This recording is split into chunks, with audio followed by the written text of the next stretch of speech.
자, 오늘 다 같이 읽으실 성경 말씀은 마가복음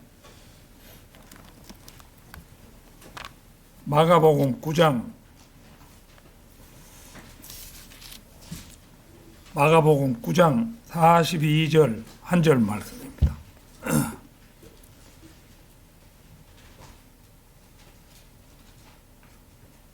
다 찾으신 줄 알고 받들어 읽겠습니다. 그리고 누구든지 나를 믿는 이 어린이들 중 한 명을 실족시키는 자는 그의 목 주위에 연자맷돌 한 짝이 걸린 채 그가 바닷속으로 던져지는 것이 그에게 더 나으니라. 자, 이 말씀에 좋은 조명 주시도록 잠시 기도드리겠습니다. 거룩하고 위대하신 하나님 아버지, 오늘 봄이 오는 주일 아침을 맞이해서 원근각지에서 저희 성도들을 무사하고 안전하게 불러 모아 주시고 이 시간 영과 진리로 주님 앞에 다가서게 하심을 진심으로 감사드립니다. 이 시간 드리는 저희의 경배를 받아주시기 원합니다. 이 시간에 마가복음 9장 42절 한 절 말씀을 가지고 부족한 사람이 증거하고자 합니다.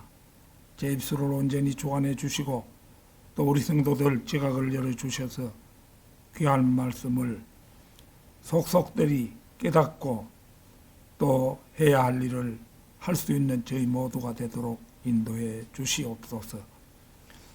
이 시간 인터넷 예배로 참여하는 전국의 모든 분들에게도 놀라운 은혜로 함께해 주시고 또 은혜 받는 시간 되도록 인도해 주시옵소서.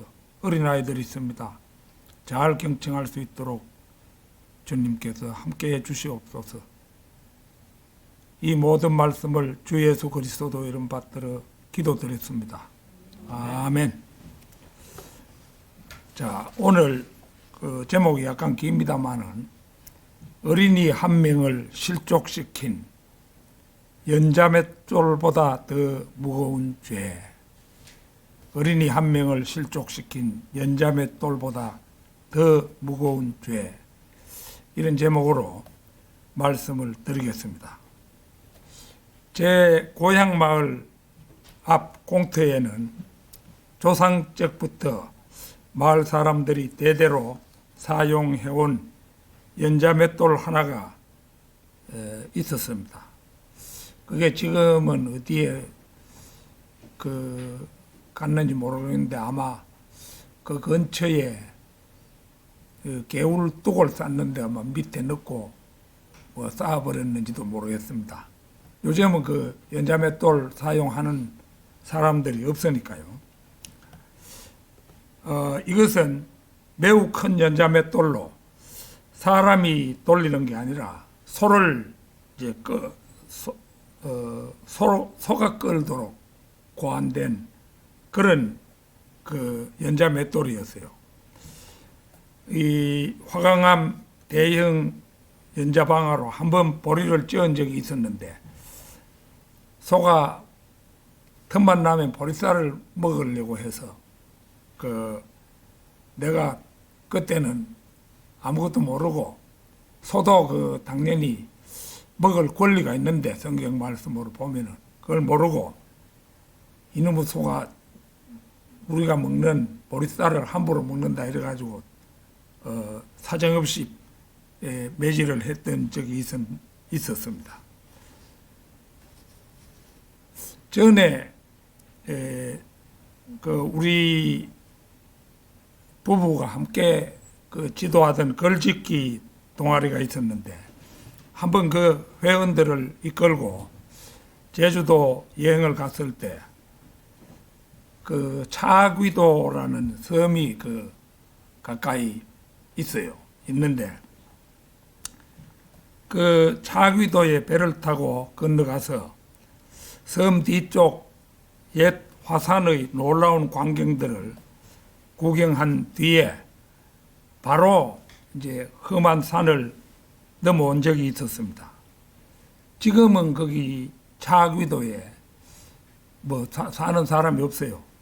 그런데 그 비탈을 넘어오다가 섬 골짜기에 제주도 특유의 그 검은 돌로 만든 연자방아의 그 맷돌 하나가 서 있었던 그런 것을 본 적이 있습니다. 아마 그 섬 중간에 그 평지들에는 옛날에 농사를 지었었고, 그 보리 농사 이런 걸 지으면은 연자맷돌로 그 도정해서 먹고 했었겠죠. 우리 고향 것과 함께 생각해 볼 때 두 연자맷돌의 크기는 대동소이했습니다만은 두께는 저희 고향의 것이 훨씬 두꺼웠어요.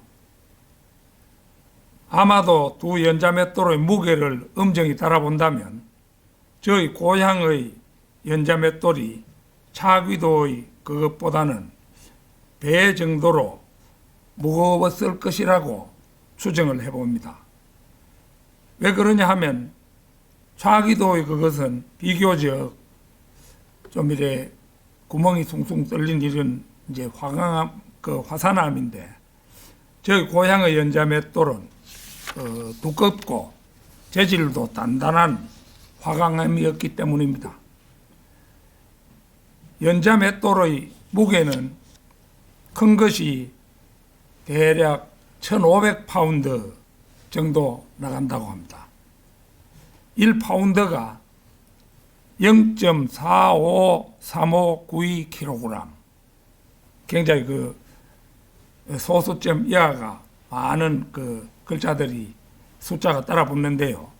0.453592kg인데 그러면 1500파운드 된다고 했으니까 1500파운드 곱하기 0.453592를 곱하면은 약 680kg 정도 됩니다. 680kg이면 68kg 나가는 사람들 10명의 체중 합한 거하고 똑같잖아요. 굉장히 무거운 그런 것이라고 할 수 있죠. 이것은 뭐 너무 무겁기 때문에 소나 말에게 멍에를 얹어서 연자 맷돌에 연결을 한 후에 사람이 꽃비를 끌고 빙빙 돌아야 됩니다. 제가 굳이 큰 연자 맷돌의 무게를 시시콜콜이 계산해 보는 것은 오늘 우리가 살펴볼 본문 말씀에 죄의 크기를 연자 맷돌에 비교한 주님의 엄중한 말씀이 나오기 때문입니다. 자, 어린이 한 명을 실족시킨 연자 맷돌보다 더 무거운 죄. 첫째는 어린이들 중 한 명을 실족시킨 죄가 연자 맷돌보다 더 무겁다는 주님의 엄중한 비유입니다. 오늘 본문 말씀을 보면요.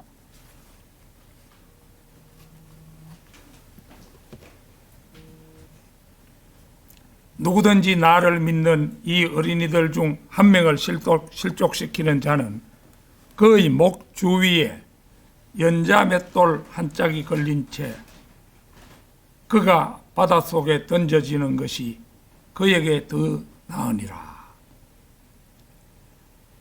세상에서 가장 흔하고 단단하며 무거운 것은 돌입니다. 우리 고향에 유달리 돌이 많은데요.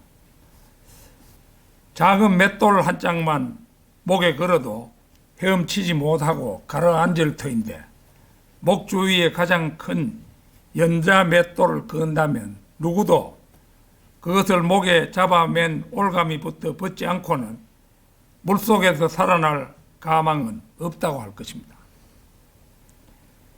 자기 몸무게의 10배 정도나 되는 연자 맷돌이 자신과 한 덩어리로 묶여 있기 때문입니다.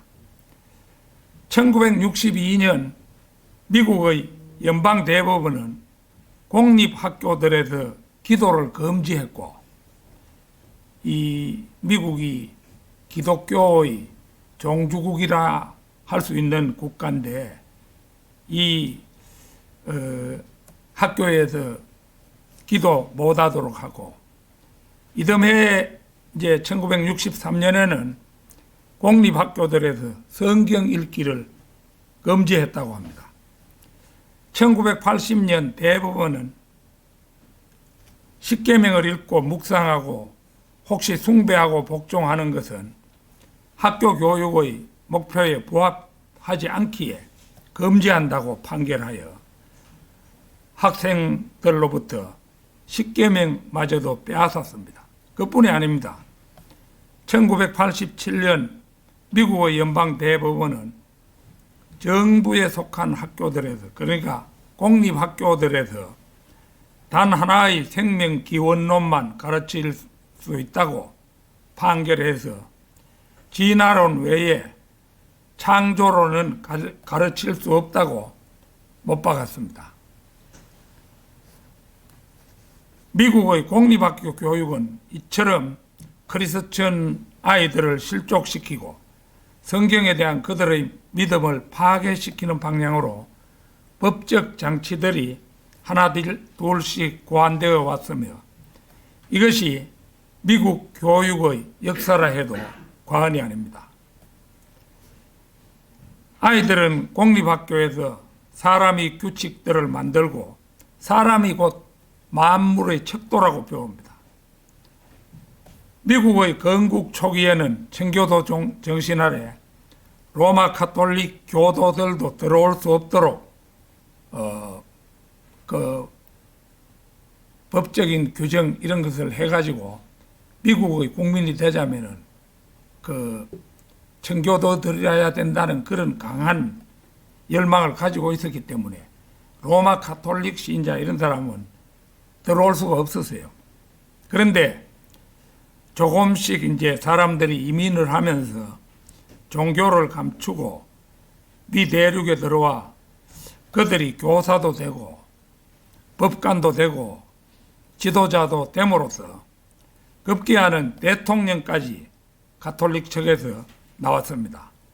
우리가 잘 알고 있는 케네디 대통령이 그 대표적인 인물이죠. 아이들은 쉬는 시간에도 그들의 성경을 읽지 못합니다. 만약 읽었다가는 그 성경을 압수당합니다. 압수하면은 그걸 이제 그 쓰레기통에 쳐넣고 교사들이 그렇게 했던 거죠.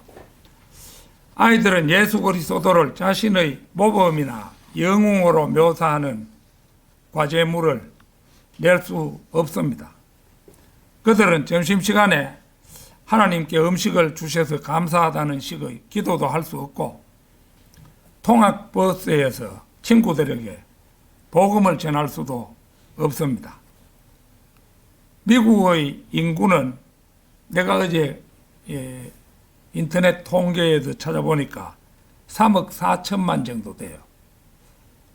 우리 인구 5천만 명에 비해서 약 7배라고 할 수 있죠. 1년에도 각급 학교를 졸업한 수많은 아이들이 무신론자들이 되어 세상에 나옵니다. 이들을 이렇게 실족하게 만든 장본인들이 누구겠습니까? 누구든지 나를 믿는 이 어린이들 중 한 명을 실족시키는 자는 그의 목 주위에 연자 맷돌 한 짝이 걸린 채 그가 바닷속에 던져지는 것이 그에게 더 나으니라.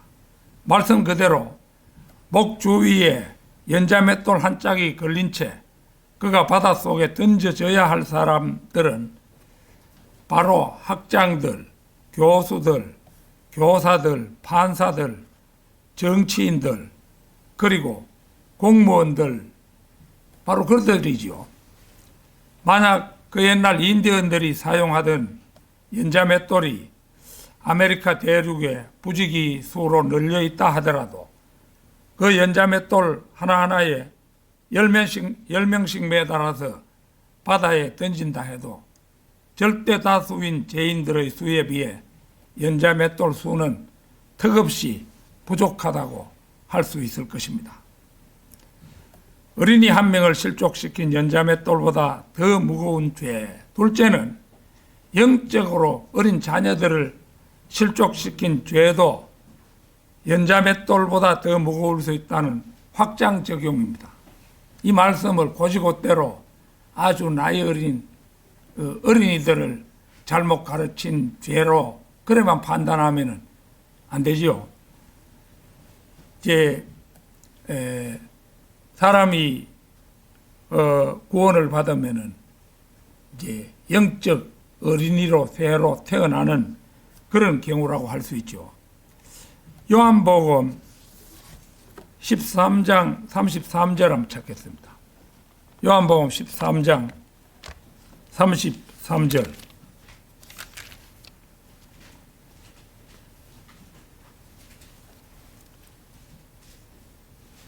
어린 자녀들아, 앞으로 잠시 동안은 내가 너희와 함께 있노라. 너희는 나를 찾을 것이라. 그리고 내가 유대인들에게 말하였듯이 너희는 내가 가는 곳으로 올 수 없느니라. 이제 나는 너희에게 그와 같이 말하노라. 여기에 나오는 어린 자녀들은 오늘 본문 말씀에서 말하는 어린 자녀들이 아닙니다.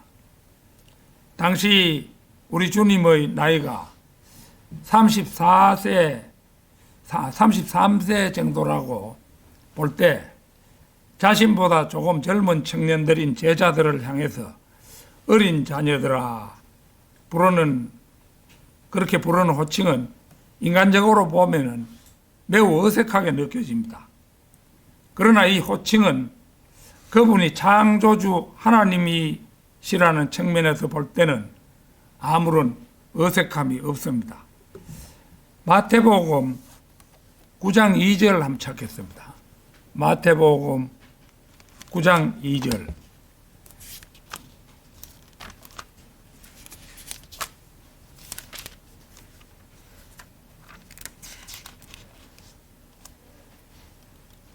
그러자 보라, 그분께서 선박 안으로 들어가셨고, 2절입니다. 그러자 보라, 그들이 중풍을 앓는 남자를 침상에 누워 있는 채로 그분께 데려왔더라. 이에 예수님께서 그들의 믿음을 보시어 그 중풍병 환자에게 말씀하시기를, 아들아, 좋은 기운을 내라. 너에게서 너희 죄들이 용서되기를 바라노라 하셨느니라. 우리가 일전에도 이 말씀 한번 살펴봤죠. 중풍병이 주로 나이가 지긋한 사람에게 오는 병임을 생각해 볼 때 아마도 나이 50살이 넘었을 중풍병자를 보고 우리 주님께서 나이 33살 정도 되는 우리 주님께서 아들아, 좋은 기운을 내라, 이렇게 하신 말은 인간적으로는 어색하기 이를 데 없습니다. 그러나 그분이 창조주이심을 생각하면 아무런 어색함이 없습니다.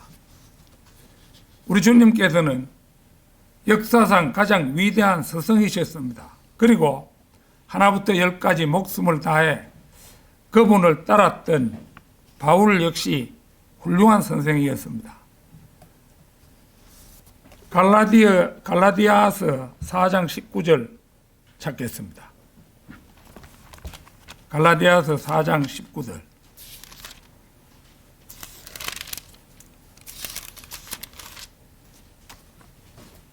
나의 어린 자녀들아, 그리스도께서 너희 안에 형성되시기까지 내가 너희로 인하여 또다시 상고를 치르노라. 바울은 예수님의 입장과는 또 다르죠.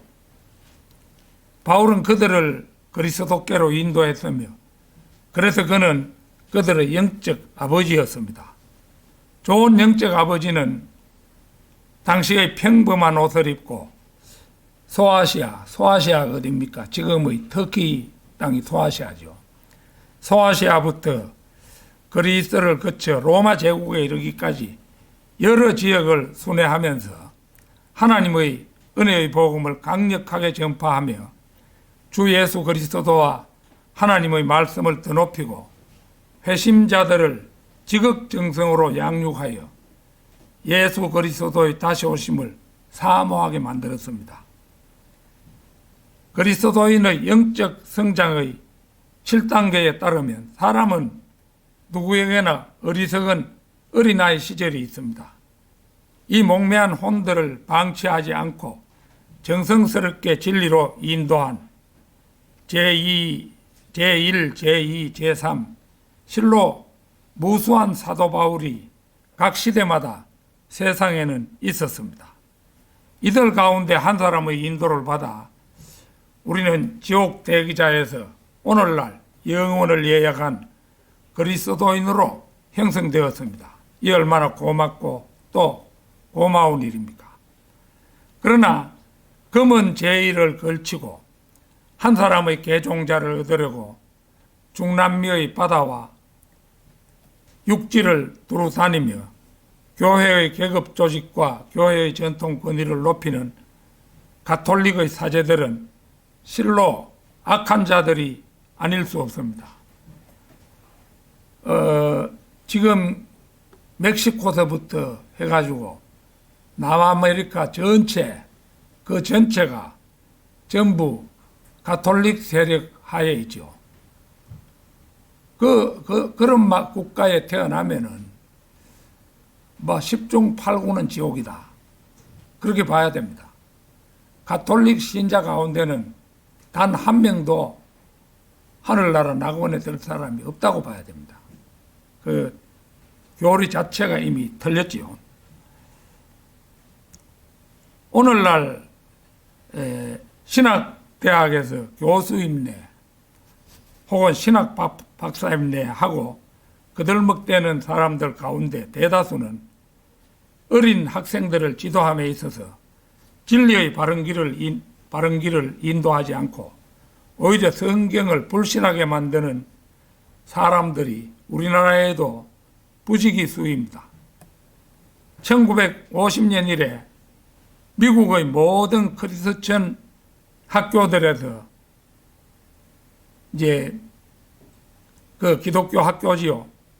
매년 7,000명 이상씩 졸업생들이 배출되는데 교수이자 신학 박사들은 신학교 졸업생이 성경을 의심하도록 교육을 했고 그들은 다시 이제 사회에 나와서는 회중들을 교육하는 이제 그런 일선 교사들이 대부분 되는데요. 바른 성경조차도 오류 없는 하나님의 말씀이라 믿지 못하도록 하는데 자신들의 한평생을 보내는 사람이 대부분입니다. 누구든지 나를 믿는 이 어린이들 중 한 명을 실족시키는 자는 그의 목주 위에 연자맷돌 한 짝이 걸린 채 그가 바닷속에 던져지는 것이 그에게 더 나으니라. 이 말씀의 의미는 분명하지요. 어린 자녀들을 실족시킨 교수이자 신학 박사들도 그의 목주 위에 연자맷돌 한 짝이 걸린 채 그가 바닷속에 던져지는 것이 마땅합니다. 또한 이들에게 배워 어린 양떼들로 하여금 성경을 믿지 못하도록 가르친 가짜 교사들도 연자맷돌 하나씩 목에 걸린 채 바다에 던져지는 것이 마땅함은 두말할 나위가 없는 것입니다. 어린이 한 명을 실족시킨 연자맷돌보다 더 무거운 죄. 셋째, 우리에게는 연자맷돌보다 더 무거운 죄가 없었는가 하는 점입니다. 사도행전 17장 24절 한번 찾겠습니다. 사도행전 17장 24절.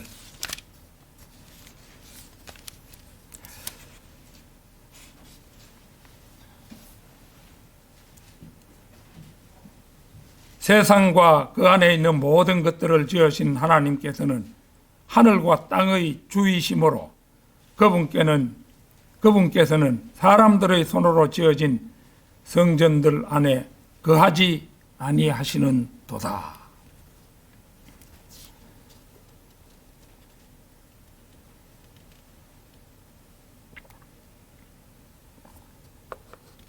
이 말씀은 사도 바울이 설파한 참으로 위대한 진리의 말씀이지요. 이 한 절 말씀을 명쾌하게 깨닫지 못해 수많은 사람들이 우상 숭배자로 살다가 생을 마감하고 지옥의 불길 속으로 내려갑니다. 어제 내가 사는 그 마을에서 이래 조그마한 그 회가 있어요. 그래가지고 거기에 돈도 조금 모여 있고 이런데 그쪽 마을에 내가 이사 가서 아마 한 20-30만 원 내가지고 나도 그 가입하고 이렇게 했었는데요. 해마다 이제 정월 보름이 되면 모여야 되는데 어제 가니까 그 우리 마을에 갈릴리 교회라고 교회가 하나 있어요. 그 장로교 교회인데 이제 여자 목사가 그 시무하고 있는데 그 여자 목사가 어제 거기에 왔더라고요. 그래가지고 자기는 통합이가 합종인가 이런 것을 얘기하는데 자기는 여자기 때문에 어디에는 통합 목사를 여자 목사를 그 안수를 안 주기 때문에 자기는 어디로 이제 교단을 옮겨가지고 그래 목사가 되었다. 이래 하니까 시골 사람들 목사 되었다 이러니까 여자가 목사 되었다 이러니까 시골 사람들 상당히 목사라는 그 호칭에 현혹돼 가지고 그렇게 하는 것을 내가 어제 보았습니다. 근데 면상에서 내가 여자는 목사가 될 수 없는 겁니다 하고 내가 그걸 말할 수도 없고 그래서 사실은 여자 목사가 안 되잖아요. 한 여자의 남편 되는 사람이 목사의 자격인데 그 여자가 목사라고 하면은 동성연애 하는데 남자 역할을 맡은 여자란 말입니까? 그 말도 안 되는 얘기죠.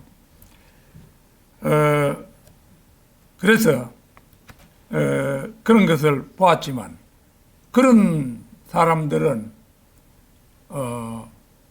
그 목사라고 했겠지만 그런 여자들 성경의 진리도 알지 못하고 그렇게 사람들을 미혹하다가 이 세상 떠날 때는 연자맷돌 걸고 진짜 바닷속에 빠져야 되겠죠.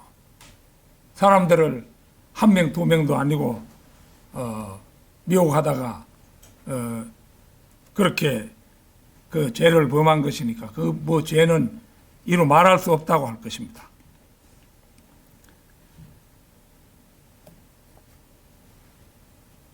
세상과 그 안에 있는 모든 것들을 지으신 하나님께서는 하늘과 땅의 주이시다. 이거를 이제 하나님을 이해하는데 이건 아주 중요한 점이지요.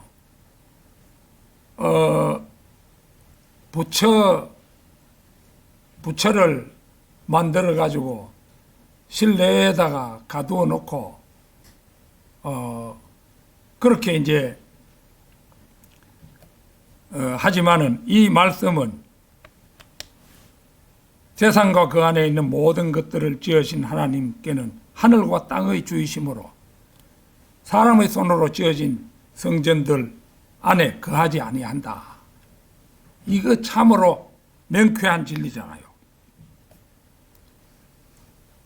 우리는 무수한 우상 숭배자들인 친척, 친지들을 오늘도 만나고 있지만 끝내는 그들을 설득하지 못한 채 지나쳐서 오늘까지 왔다. 이렇게 볼 수 있죠.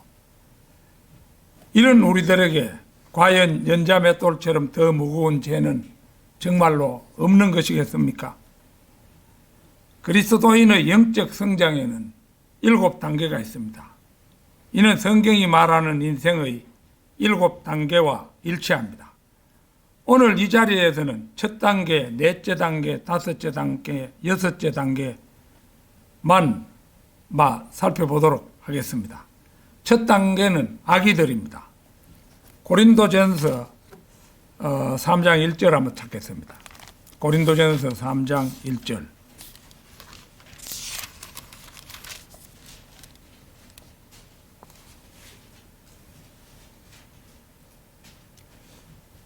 그런즉 형제들아 나는 너희에게 영적인 자들에게 하듯이 말할 수 없었고 오직 육신적인 자들에게 곧 그리스도 안에 있는 아기들에게 하듯이만 말할 수 있었노라. 여기서 말하는 아기들은 나이나 사회적 지위를 불문하고 각 거듭난 사람을 말합니다. 육신적인 그리스도인은 젖먹이 그리스도인을 말합니다. 사람은 누구나 새로 태어나면 그때부터 성장하기 시작해야 합니다. 따라서 거듭난 사람이 그 순간부터 어른이 되는 것은 아닙니다.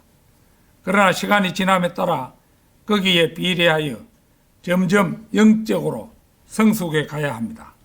그런데 문제는 대부분의 사람들이 그렇지 못하다는 데에 있습니다. 우리가 처음 거듭났을 때 처음 만났던 사람들을 돌이켜보고 그들의 현재 모습과 비교해보면 대부분 충격을 금할 길이 없는 것이 현실입니다. 우리가 구원받던 날 많은 형제들이 악수를 청해왔고 그들은 솔직하고도 순수한 그리스도의 사랑으로 우리에게 접근해 왔으며 앞으로 그리스도인의 교제를 나누자고 격려했었습니다. 그 당시 그들은 솔직하고도 순수한 그리스도의 사랑으로 접근해 왔으며 앞으로 그리스도인으로서의 교제를 나누자고 따뜻하게 말하기까지 했습니다. 그러나 그들의 현재 상태를 보면 우리는 실망을 금치 못하게 됩니다. 일찍이 밥 존스 대학을 세운 밥 존스 시니어는 이렇게 말했습니다. 이제 각 구원 받은 사람을 보고 자네는 이제 하나님과 가까워질 수 있는 길에 들어섰네. 그러나 마귀와도 아주 가까워질 수 있는 길에 들어섰다는 것을 잊지 말게나. 이렇게 말했다고 합니다. 이 말의 의미는 그리스도인으로서 하나님을 섬기면서 가장 큰 방해를 하는 자들은 바로 다른 그리스도인들이라는 것입니다. 이 말은 언뜻 이해하기 힘들 수도 있습니다. 20년, 30년이 되어도 전혀 변화되지 못하고 이 사람이 과연 성령님이 내주하는 사람인가 싶은 정도로 여겨지는 사람들이 한둘이 아니라는 것입니다. 그러나 구원받은 지 10년밖에 안 되었어도 20년, 30년이 된 사람들보다 훨씬 영적으로 성숙해 있는 사람들도 적지 않습니다. 이런 사람들은 구원받은 후 갓난아기로서 열심히 젖을 먹고 무럭무럭 자라난 사람들이고, 젖을 먹는다. 그 젖이 뭡니까? 하나님의 말씀이죠. 이제는 성숙한 어른이 되어서 단단한 음식까지도 먹게 된 사람들입니다. 이런 사람들은 그동안 하나님의 말씀으로 무럭무럭 자라난 사람들이라고 할 수 있죠.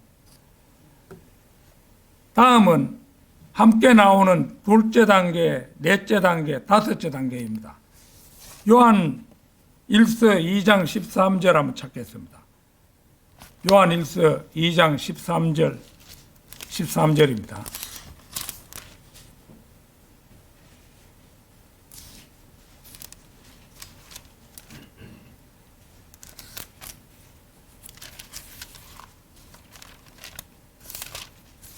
요한일서 2장 13절. 아버지들아, 내가 너희에게 기록하노니 너희가 시작부터 계시는 분을 알았기 때문이라.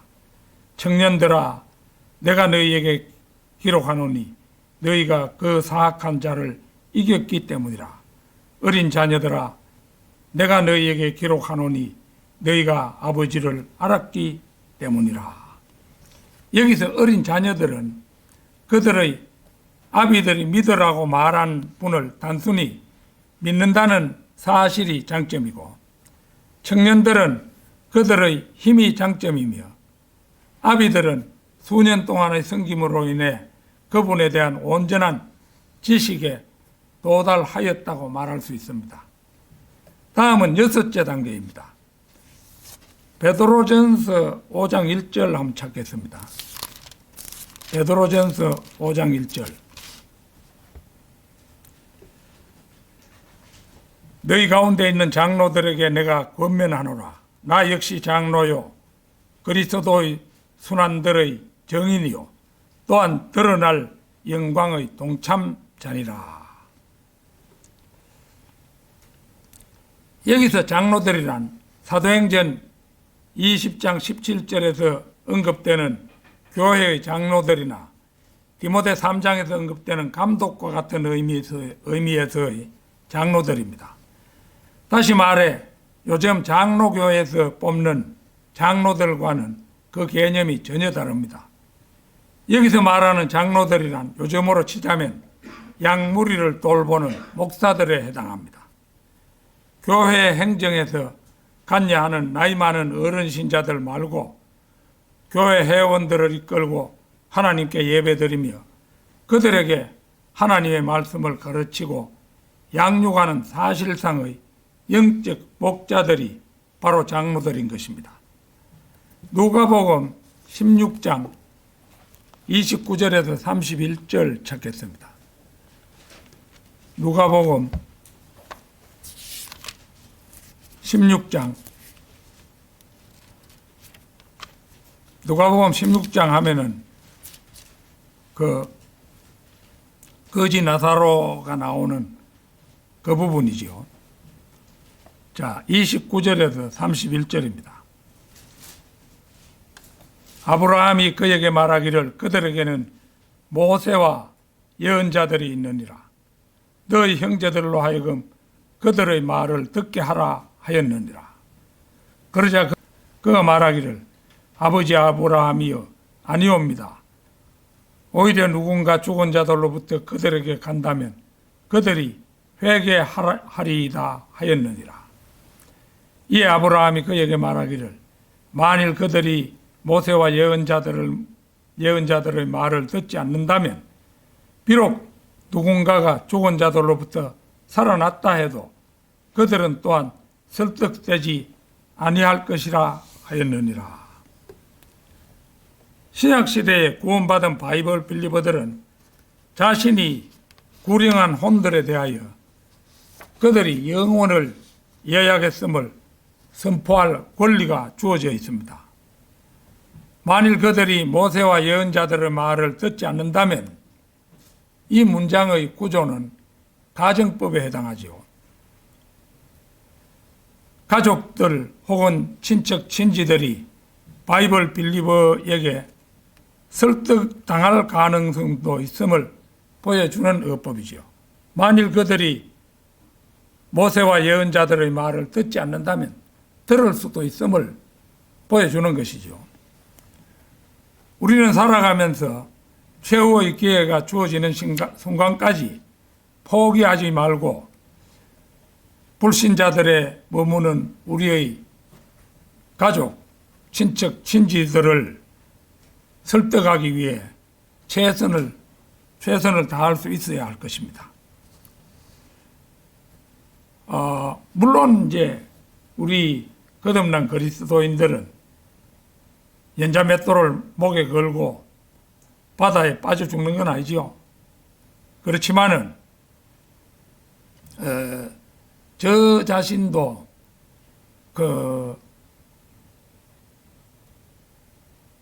그런 양심의 가책을 받을 때가 곰곰 되돌아보면 적지 않게 있습니다.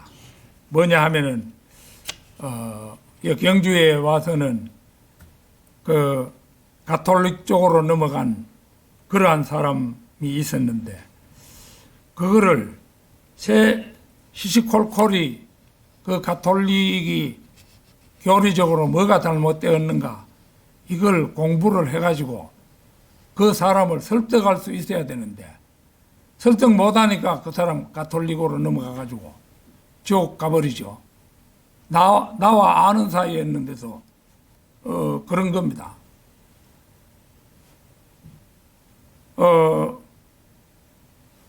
또 오늘 내가 하나님께 다시 과거를 회상하면서 회개했습니다마는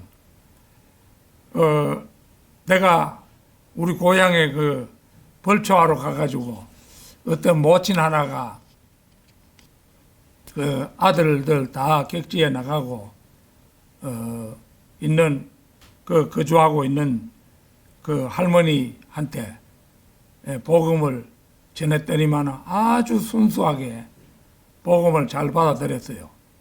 그래 그 할머니 구원받은 게 확실한데 그래가지고 경주에 내려와 살고 있는데 그 모친이 죽었다고 그 아들에게서 연락이 왔어요. 내가 좀 올라와서 그것도 사실은 이제 그 마을에 교회가 있는데 그 사람들이 인도하면 되겠지만은 그래 날 보고 그때 한번 와 주었으면 좋겠다 이러는데 사실 지금 같았으면 열일 제쳐놓고 올라갔어야 되는데 올라가면은 그 돌아가신 모친의 가족들은 100% 나의 영향권에 있게 되지요.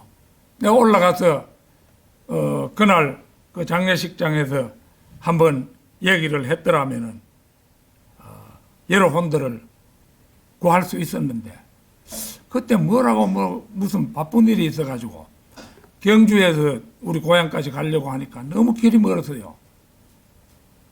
그래서 그만 할 수 없이 포기하고 말았었는데 지금 생각해 보니까 하나님께서 나에게 그 혼들을 맡겨주셨는데 내가 그걸 포기하고 만 거예요. 그게 이 설교를 작성하면서 생각을 해보니까 너무 마음 아프게 기억이 되더라고요. 그때 내가 아무리 참 죽을 병에 걸렸더라도 올라갔어야 되는데 그 좀 편하겠다는 생각으로 길이 멀다는 생각 하나로 그걸 포기했다. 이거 내 오늘 여러분에게 고백하는 겁니다. 앞으로는 그런 일이 많지는 않습니다. 초상이 난 집에 가가지고 예배를 인도하고 이렇게 할 그 기회가 목사라 할지라도 그게 늘 있는 기회는 아니거든요. 그러면 그런 기회가 왔을 때 그게 100% 구령할 수 있는 좋은 기회인데 그거를 내가 그때 참 길이 멀고 이렇다고 해서 혼자 운전해가지고 구미까지 올라가서 그 시골까지 가야 되는 그 먼 길을 가려고 하니까 엄두가 안 나서 그때 그만 포기하고 말았었는데 그 사실이 참 후회가 되더라고요. 그래가지고 새삼스럽게 또 오늘 아침에도 내가 하나님께 사죄를 했습니다. 결론적으로 오늘의 본문 말씀은 대할 때마다 등골이 서늘해져 오는 말씀입니다. 누구든지 나를 믿는 이 어린이들 중 한 명을 실족시키는 자는 그의 목 주위에 연자맷돌 한 짝이 걸린 채 그가 바닷속으로 던져지는 것이 그에게 더 나으니라. 실제적인 어린이이든 영적인 어린이이든 우리 목 주위에 연자맷돌 한 짝이 걸린 채 그가 바닷속에 던져지는 상황이 오기를 저는 진심으로 오늘 여러분에게 바랍니다. 나아가 아직도 진리를 깨치지 못한 가족들, 친척, 친제들이 있다면 그들이 세상에 살아있는 동안 기회가 주어지는 대로 그들의 설득을 위해 최선을 다하는 우리 모두가 되기를 기원해 마지 않습니다. 다 같이 기도드리겠습니다.